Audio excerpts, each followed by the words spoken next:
இந்த ஜாதக கட்டத்தை பாருங்கள். 4 கிரகம் அட்டமாதிபதியினுடைய சாரத்தில் நிற்கும். விருச்சிக லக்கணம், அட்டமாதிபதி புதன்.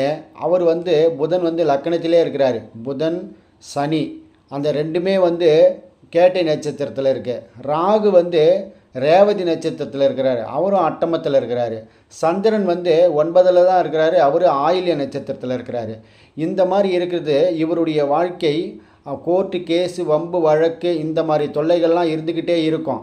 இவர் ஜாதகம் பார்க்கும்பொழுது என்ன சொல்கிறாருன்னா, எப்பொழுது தாங்க எனக்கு பிரச்சனை இல்லாமல் இருக்கும், திருமண வாழ்க்கையில் எப்பொழுது டைவர்ஸ் கிடைக்கும், எப்போ கோர்ட்டு கேஸு வம்பு வழக்கு எப்பொழுது முடியும் அப்படின்றாரு. அப்போ இவருக்கு 4 கிரகங்கள் அட்டமாதிபதியினுடைய சாரம் பெற்று அது லக்கணத்துக்கு தொடர்பு பெறுதுங்க. அதுதான் முக்கியம். இப்போ சுக்கிரன் இவருக்கு 12ல் இருக்கிறாரு. அப்போ திருமண பிராப்தம், திருமண வாழ்க்கை, இல்லற வாழ்க்கை, குடும்ப வாழ்க்கையில் கோர்ட்டு கேஸ் வம்பு வழக்கு இயல்பாகவே இவருக்கு இருக்குதுன்றத தெளிவாக எடுத்து சொல்லுது.